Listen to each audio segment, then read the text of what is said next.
And now, stand and cheer for your BBL legend, Mike Spaid.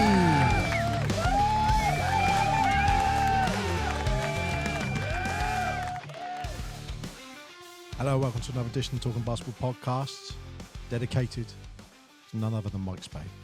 Yeah, a very sad day in British basketball, European basketball. Absolutely. And yeah, it's just a sad day. Yeah. The legend known as Mike Spaid had his funeral today, and he, sadly passed away. I think he had a short battle with an illness, but what we wanted to do was just come and talk about just some of the impact he had in the UK basketball scene. And Oh yeah. I wrote some notes today. He was born in Ipswich, and he moved to Washington State when he was 6 years old. He was one of those players that he came back to the UK when he was 26. Yeah. But he was one of those players that had that dual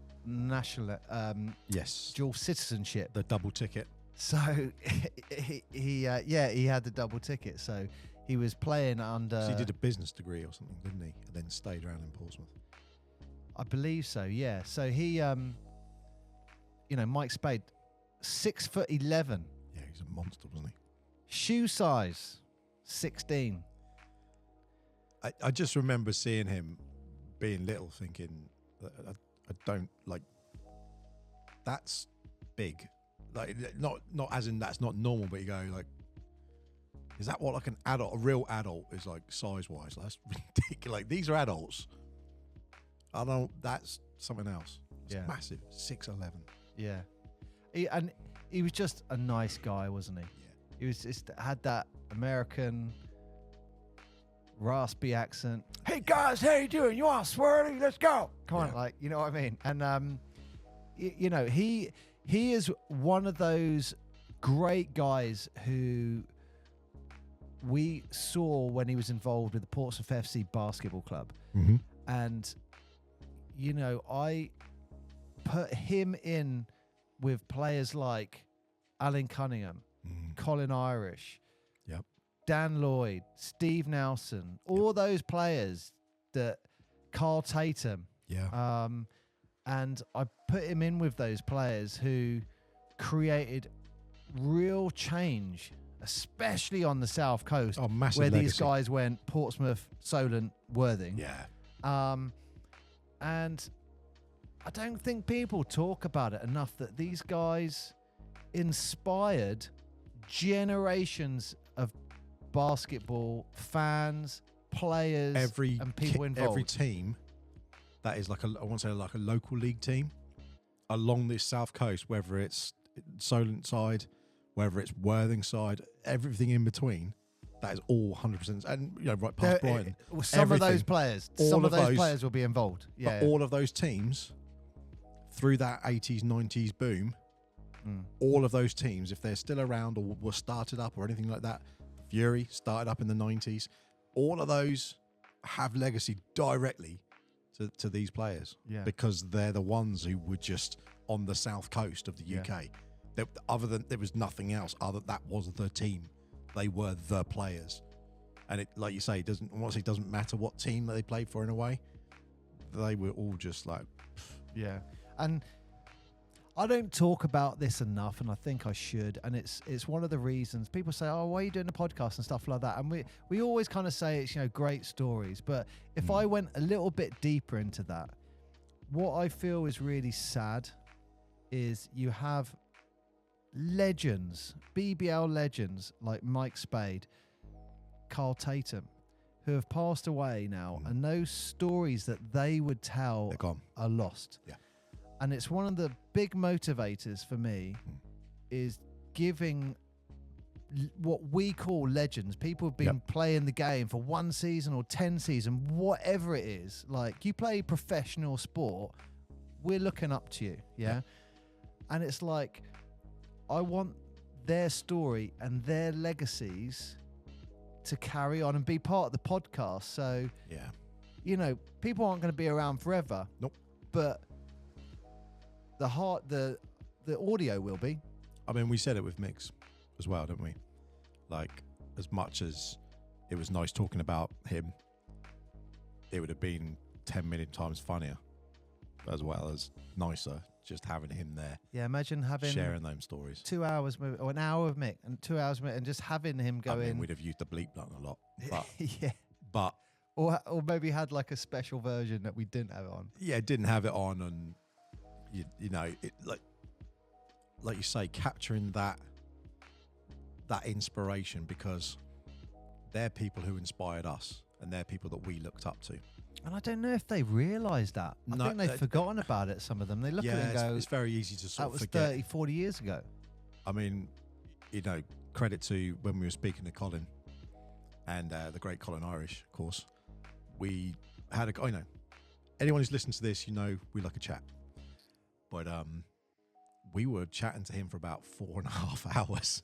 Because maybe even longer than that. Yeah, because we were 3 hours went out, and it was maybe 5 hours. Yeah, we were just talking before, and then we had the episode, and then we were just chatting afterwards. And he was so gracious to give us that time. Mm. And in some ways, you sit there and think that was 30 years ago. We still remember you at those camps. We still remember you in that way. That hasn't changed. You're formative figures for us, and that is capturing that is, and it's priceless. It's how much of an impact basketball has had on those guys as well. So, for example, I don't think I'm crossing the line here. I can't see why this would be sensitive. But, for example, at Mick Burns' funeral, there was a basketball on his coffin. Yep. For Mike Spaid, they had a pair of his basketball shoes. Wow. And it just looked really nice.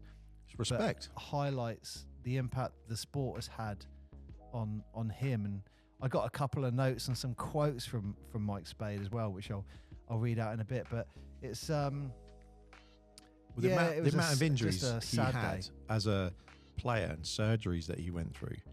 Okay, right. Let me tell you this story. So, part of one of his email addresses, I don't know. I mean, I don't know if this is one of his old ones. Was where is it? Mikey Nine Toes. Oh yeah. Yeah. yeah. And this is his story. He said, this is Mike Spaid. I think he said this in, I think he said this in 2000 or something. Wow. Okay. So he said, when I was playing, my little toe got broken. He was 49 when he said this, and he'd retired from basketball 10 years ago. But he said, and it was overlapping and it wouldn't go down and was wearing the skin off, wearing out my shoes. The doctor said there were two things he could do: operate on it twice or get rid of it. He thought about it, and he said, I thought that I didn't use it. It was just a dead toe. That was 5 or 6 years ago. It was just another operation, one of 14 overall, which begs the question, why was I playing? So, but that's why he's called Mikey Nine Toes. Off. But talking about basketball, he did say it's an addiction. Doctors told me after a couple of operations I should play another sport or take it easy. But once it's in the system, it's hard to get it out. Yep. It's a great way to make a living, and I got to see the world. And he did get to see the world. Like, talking about his career, just in the UK, Mike Spaid played for Hemel, Crystal Palace, Leicester, Solent, Worthing, and obviously the Portsmouth FC basketball club. And but he also represented Great Britain. Yeah.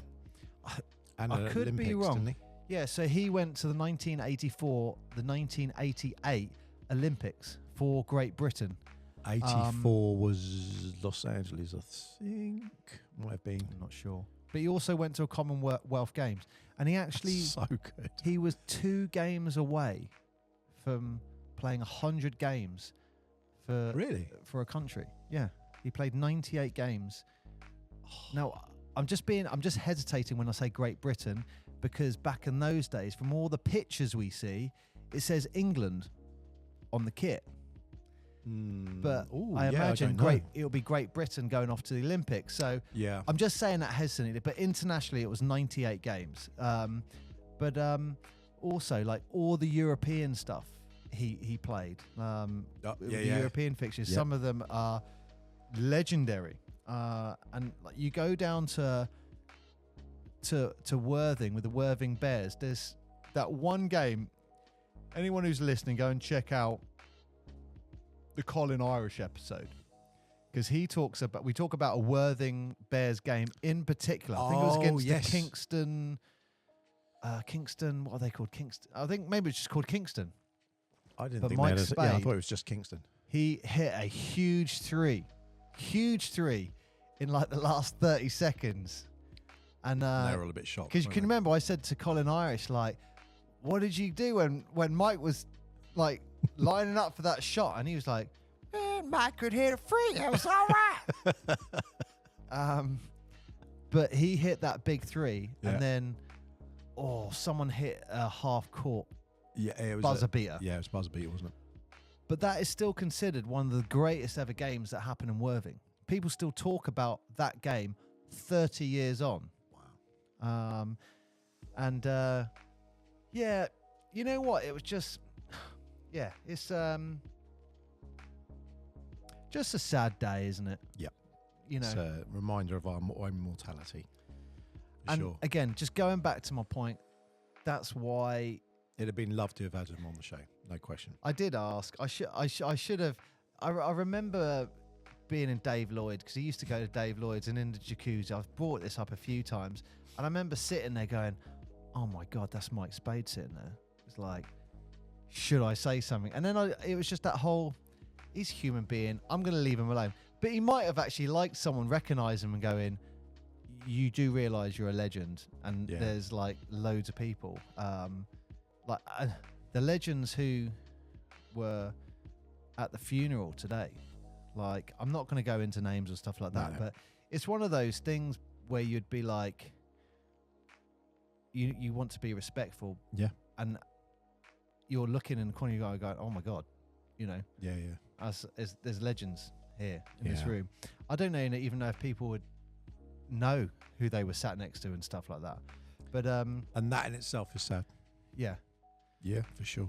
But so that's why we do it, like you say, because we want to capture these stories and remember these players and remember these people who kept that part of the game going in the UK as well, because it was all through that time period, the 80s, 90s, even up to the early 2000s. There was no real basketball access outside unless we made it ourselves. Yeah. So these were the heroes. These were our equivalents of the Birds, the Jordans, the Magic Johnsons, the Olajuwons. These guys were all of our equivalents from, and also those periods. There's no information about the guys online. Can be like, if you look up, let's say, a basketball player from 2000s professionally, you're going to get information on them. Yeah. But like, you try to look up Mike Spaid. So I know, my brother was talking to Mike Spaid in the jacuzzi. Yep. Unbeknown to me, he went in the jacuzzi, saw Mike Spaid there and went, "Holy crap. Hey, Mike Spaid, I used to watch you play. I used to give you water on the bench." And he was like, "Yeah, oh, that's cool." And they were talking about basketball. Yeah. And during that conversation, that's where Mike turned around and said, "Oh, I was drafted in the NBA." And it's like, wow. And I don't know if it was Washington or Seattle. I know when he moved he was born in Ipswich, but he moved to Washington State when he was like 6. And it was Seattle College or something that he went to, university or something, wasn't it? Yeah. But he was said to Angel, "I was drafted," but... Are you telling me he could have been a Sonic? Mark, we know no information. And I spent ages looking for this. Yeah. And there's just not the information out there because of the way technology was then. And no one's going, I've got all that in my head. Let's update websites. Those records of paper. A lot of them are record papers, aren't they? And in the memory. In there, and that's why I just go back to the point. It'll be great to just get those stories and be like, oh wow. Yeah, we'd love. We want to capture those. But and and not just players of past, but also players of starting out and in future as well, because it is. I might say sounds silly, but the older we get, our perspective of things changes. So we want to say remember things in a different way. Sometimes there's a romanticism. Sometimes you just go, oh, that was just this. And you think, what? That's a huge deal. But at the time, it would have been a huge deal. But now you've had 20, 30 years. You just go, well, that was just the way life was. But yeah. When someone brought up about his shoe size was 16, I remember one of the Portsmouth players talking about it, saying when Jason Colgan brought 2 right shoes to an away game. Yeah. And then they were like, and Jason kept it really quiet. And I don't think he played that game. And I remember it was Colin Irish or Steve Nelson said, it was Colin Irish. He went, if we knew that, we would have been getting him in. Oh, yeah. And at some point, one of them said, if Mike Spaid knew, we would have given him one of Mike Spaid's shoes and he would have had a size 9 on his right and a size 16 on his left. You actually, no, I think that's what he did. I think Jason Colgan went to Mike Spaid. He had 2 left. Didn't he have 2 left shoes that he picked up or something? But wasn't I think he went up to Mike Spaid and went, I've forgotten my shoes. Like, you're an idiot, man. And he went and he borrowed one of his shoes. And he played with a size 16 Must have had and to 9. have like 5 pairs of socks on just to try and. Thank goodness he didn't get called in that game. Wow. But again, that's the whole point of what I'm saying with these stories and stuff like that. But he did find another love in sport after basketball, which was golf. And thank God, I thought you were going to say badminton then. No, definitely not badminton. But he said, when talking about golf, he said, I'm all show, no go. It's nice to play another sport. I've played sports all my life and I'm not stopping. And but then it was, unless maybe he became Mikey 9 Fingers. But I can't I know golf clubs normally have a certain size. They're standard. A lot of us are around a certain sort of height. But you can get extra lengths on the shafts if you're sort of slightly taller. If you're 6'11", that's a long golf club. Because drivers are super long anyway. Or do they bend down more? I don't know. No, because that will affect your. That would affect. I mean, that's what we need. We need to get some bigs on there. I always wondered that when you see people like Charles Barkley and Jordan and stuff. They're 6'6", 6'8", those sort of players, and they're playing, and you think, I mean, you pick up a golf club and use it? You wouldn't be using the same golf club as me. They must have it like almost a foot longer, just from the height. Yeah. So if someone's 6'11" playing golf, that's a hell of a long club. But golf bat. I mean, just to finalist, just some of the other things that I just took note, and I was trying to write things down. Yeah. That would be interesting for England, Great Britain. He wore number 15. From the pictures, I can see he wore 15. He wore 4 for. It's gonna be, I don't know, Hemel or Crystal Palace or Leicester. Okay. It's gonna be one of those. He wore 4 at some point. And I think he wore number 12 when he was at Portsmouth. I think it was 12. But yeah, he was. What I would say about Mike Spaid and all those guys on the South Coast, wherever they went, there was success. Yep.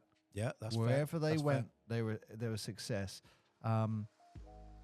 And you know what? Just to finalise, he was a big man. He was well thought of, and he is definitely a BBL legend. And 100%. Of the British game. And he's been taken too soon, and thoughts go out to his family and all his friends at the sad time. And absolutely, rest in peace, Mike. Yeah, rest in peace, Mike.